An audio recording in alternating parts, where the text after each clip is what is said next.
This is Money, Motivation, and Mike, and I am your host, Michael Wainwright. In charge of all the controls is Jason Wright.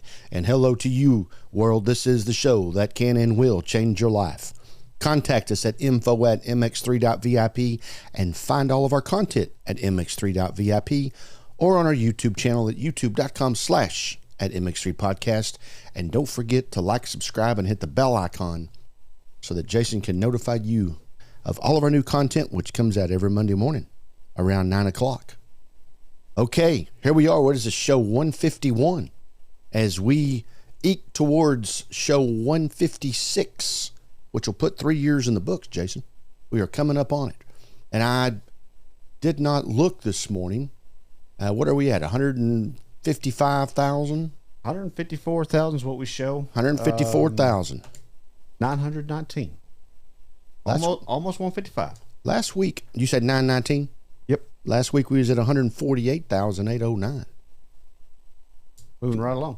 Moving right along. Meeting our weekly, quarterly, annual goals of having 250,000 subscribers on our YouTube channel by December the 31st, 2025. And thank you very much. Hey, we're going to get into some personal growth today, but first, since 1995, America's most valuable company has went from 93 billion, and in the first quarter of 2025, 3.3 trillion. 30 years. Wow. Okay. There was one company from 1995 to 2005 that dominated America's most valuable company every year. Any thoughts on that?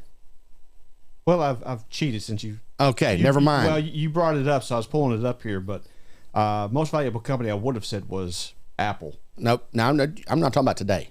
Yeah. 95 to 2005. Oh, I still would have said Apple or Microsoft. General Electric.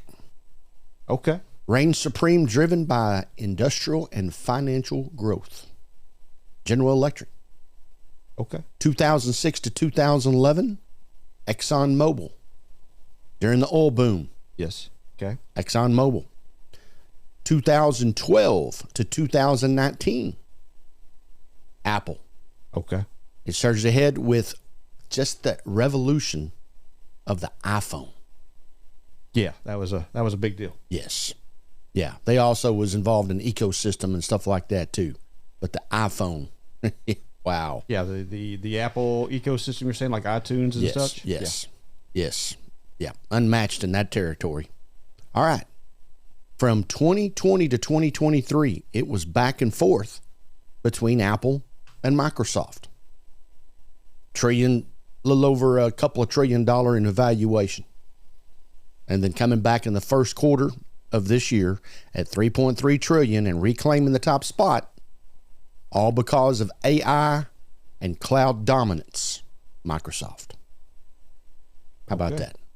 Okay. How about that? So from General Electric, which, you know, when I think of General Electric, I'm thinking of washers and dryers and icebox refrigerators, freezers. Yep. So something we've been living with for 150 years. Maybe not that long, but a long time. To oil and gas, which is always around. And then into technology. 2012 on. It's all about technology. Interesting. Okay. Now, doesn't General Electric also produce some military equipment as well? They could. Yeah. I didn't know if they had one of those contracts. You know, in my 56 years of life, when you thought of Coca-Cola, you thought of a drink. Yeah. When you thought of McDonald's, you thought of the Happy Meal. Now, when you hear a name of a company, they're involved in everything. They've got 10 different branches that focus on 10 different things. Exactly. So I think GE's making toasters, but who knows? Looks like they're also making jet engines, components, and such. There you go. Military aircraft. So, yeah, there you go. It wouldn't be surprising to me if something like Walmart's building a space shuttle and they're fixing to go to the moon, because that's just where we are. Right. And it's goofy, crazy, but it is now reality. The greatest value in life is not what you get, it's what you become. Dissect that for a few moments. Mm-hmm. Learn to work harder on yourself than on your job. And that is really golden. Because if you can work on yourself, you will be better in your job, your profession. You'll also be a better person with the surroundings and the people around you. You'll be able to take, no matter how bad of a day they're having, you'll be able to take that and be able to live with it and deal with it. You'll also be able to maybe even assist them and help them to become a better person. So, the last thought, and then I'm going to move on to the lessons today. Ask on your job, not what I am getting here, but what am I becoming here? Am I becoming a negative person, an ugly person? Do I have a difficult job and I take that home every day to my family and take it out on them? That's the concept there. Do I have a great job, and jobs are not always defined by how much you get paid? Do I have a job that makes me grow to where I get to take that home to my family and help them grow? Instead of taking it out on them, I'm taking it home to them. Interesting thoughts. We'll continue to have quotes and comments like that as we go. And where I first heard those three particular items was from the great motivational philosophical speaker, Jim Rohn, who is no longer with us, unfortunately, but he left a lot of good material behind before he went. So here are some lessons. These are not quotes. They're lessons. And you got to think about these as well. You know, when we go through this stuff and you listen to the episode, it would also be a good idea to go back and re-listen or view the episode with a pen and paper so that you can write things down, have them in front of you. You heard it on the show, Money, Motivation, and Mike, but also I have it in front of me where I can put it in my car, put it on my mirror in my restroom, whatever the case may be. But just hearing it, you also need to be writing some of these things down so that you can see them on a regular basis. 10 lessons. Everything in life is temporary. It changes from minute to minute, day to day, year to year, without a doubt. Projects change, markets shift. Great teams evolve, great teams go down, businesses start up, businesses close down. People get married, people get divorced. Everything is temporary. So when something negative comes your way, you cannot sum that up that this isn't the end of the world. Now this one right here, you've heard it all your life. And number 2 is life isn't fair. You face setbacks more or less on a regular basis. You face setbacks maybe on a daily basis. Maybe you don't even realize it now because you're better at getting through those setbacks and dealing with those setbacks than you were 10 years ago, 5 years ago, last year. But life isn't fair, and it comes with setbacks, and you need to stop expecting fairness and learn to be resilient. And I know from my own personal experiences, you've got to be able to get knocked down and get back up fast. And you only fail, no matter what happens to you. You only fail when you don't get back up. Number 3, family matters more than friends. In business, your core team is your family. When you get home, your family is your life. You don't get to clock out on your family. And we have all had our situations and our differences, but in this particular case, family and friends, Go home and be with your kids. Don't stay at the beer joint. Don't go home and be with your kids. Don't play golf till dark. Go home and be with your kids. Don't work till midnight. Number 4, others treat you the way you treat yourself.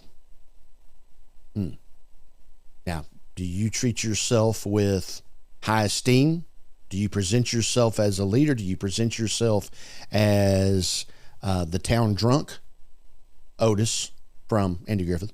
Do you treat yourself as someone of respect and a leadership role, or is it just on the opposite end? Because that is how your friends view you as well, and maybe your friends view you as a deadbeat. Maybe they'll go out to eat with you. They'll go out and socialize with you. They'll go out and do activities with you. But at the end of the day, maybe they don't have the respect for you as they should. So others treat you the way you treat yourself.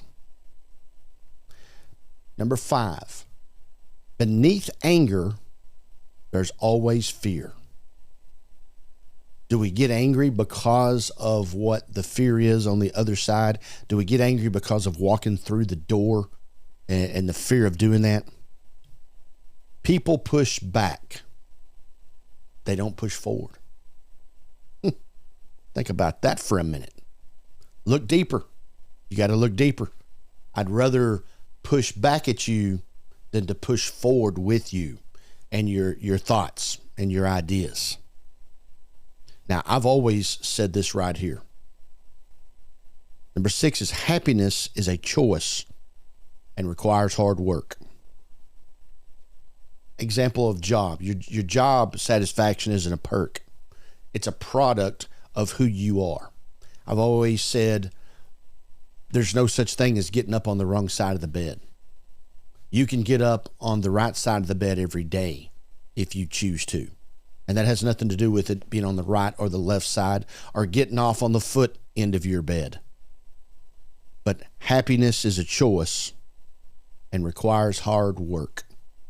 Getting up on the wrong side of the bed, getting up on the right side of the bed is a choice as well. And if you get up in a bad mood, if you get up angry at the world, if you get up in a discouraging attitude today, it will last a whole lot longer than you think it will. It could last all day, and most of the times it does. If you get going on a positive route, a positive routine, that will overcome a lot of the other setbacks that come your way because you are mentally prepared to deal with those as they come down the pipe. This one's also, you always hear the saying, life is short. A lifetime isn't as long as you think. Don't wait till tomorrow to go do something today. Don't wait till tomorrow to go and start your life. You have to start it today. Or you are already in your life. You have to start to make a change today. Whatever it is. You know, why would we wait tomorrow to plant the crops when we could plant them today? Because then we would receive the benefit of that a day earlier of when those crops, those plants, etc. come out. And a very normal, every day, I'm going to wait till tomorrow to mow the grass. And tomorrow it rains. Then it's 3 days later. And then all of a sudden, the grass is so high, you got to cut it twice, 5, 6, 8 days from now. Because after it rains, it's got to dry out. And when you get a lot of rain, it takes even longer for that to happen. So why wouldn't we mow the grass today and clean up our own situation instead of waiting till tomorrow? Because here's an example. If you mow the grass today and it rains tomorrow, look how much better that grass is going to look by being cultivated by Mother Nature. Number 8. The biggest risk in life is not taking a risk. There are 80% of us plus that'll never get off the porch 80% of us will never find out what we could have became, what we could have become. Excuse me.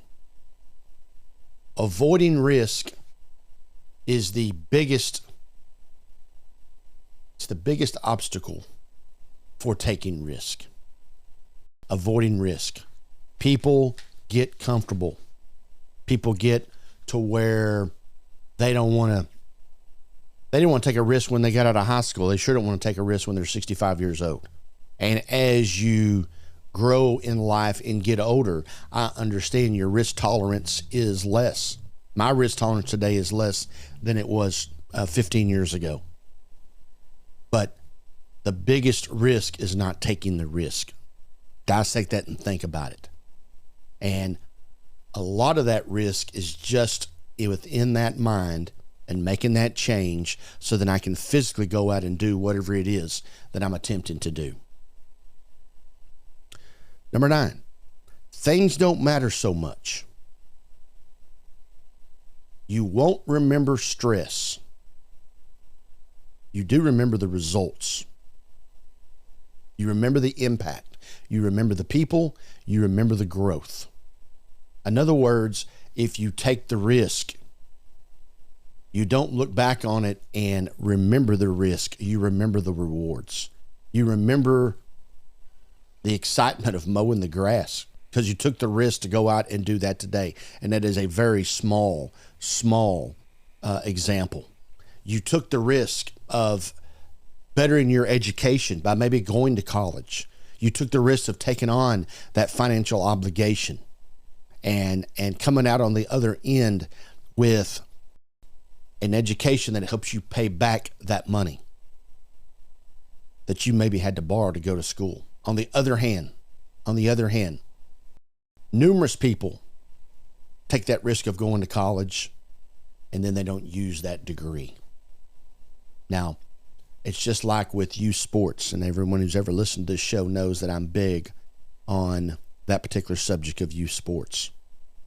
You spend money on the weekends to go chase baseballs and soccer balls and whatever that activity is. And you spend money and you invest in your children, and at the end of the day, you go, my gosh, look at all the money we spent when we could have been doing something else with it.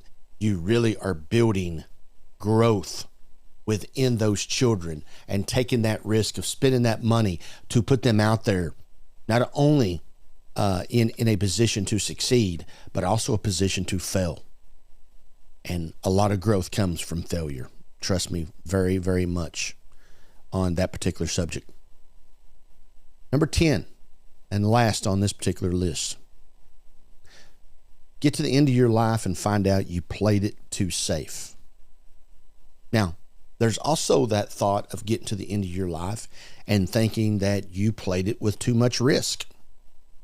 But once again, the 80-20 rule takes over, and 80% of us will play it too safe because the comfort zone is there.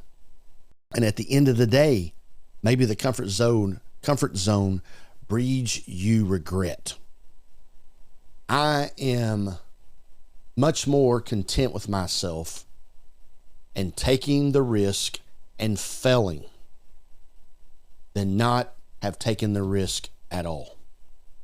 You have to think about where you are on there. Just like when you go and you invest money in the stock market and you sign up with a stockbroker who's going to manage your financial business, your financial money and your affairs there. They're going to put you through a risk tolerance to determine if where you are on that level of risk. It goes right along with life as well. You have to get out of your comfort zone, because the comfort zone will also 25 years from now breed you regret. Bold, excited, aggressive leaders don't avoid failure. They chase greatness.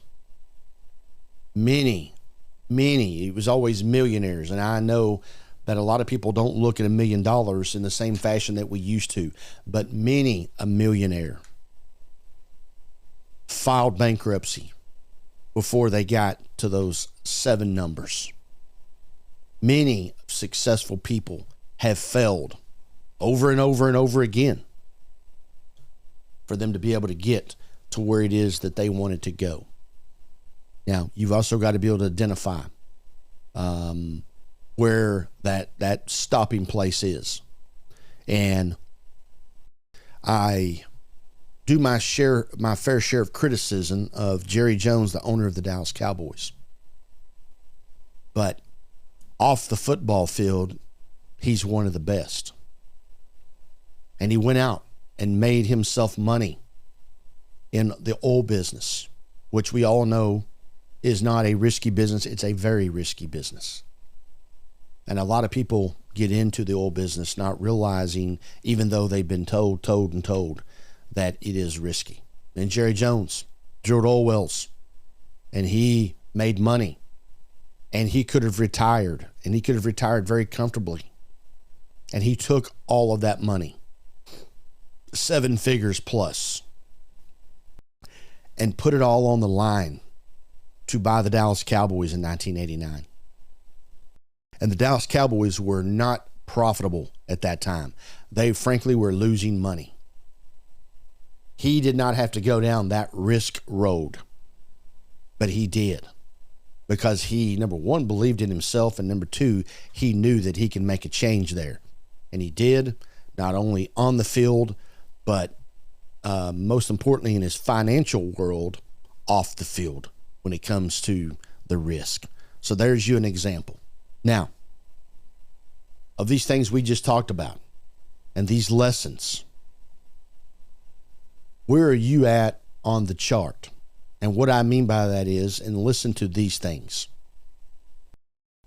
your actions, your attitude, your behavior, your drive, your empathy, your example, your integrity, and does your family, does your friends, does your business colleagues respect you? Your respect. Actions, attitude, behavior, drive, empathy, example, integrity, and respect. Where are you on those 8 particular subjects as you ponder this? I told you before we started the show, you need to get a pen and paper. Now you can go back and re-listen and re-watch and write some of these things down. Always contact us at info@mx3.vip and find all of our content at mx3.vip or on our YouTube channel, youtube.com/@mx3podcast. And don't forget to like, subscribe, and hit the bell icon to get notified of all of our new content, which comes out every Monday morning around 9 o'clock. So, once again, we have been focusing on some leadership, some personal growth, things that obviously come into play with our motivational part of our show with Money, Motivation, and Mike, and we're going to continue to do some of those things as we eke towards episode 157, which will be the start of our 4th year coming up here in the next month and a half. So, once again, for myself, Jason, and everyone who has been a part of this show, continue to live your life the right way.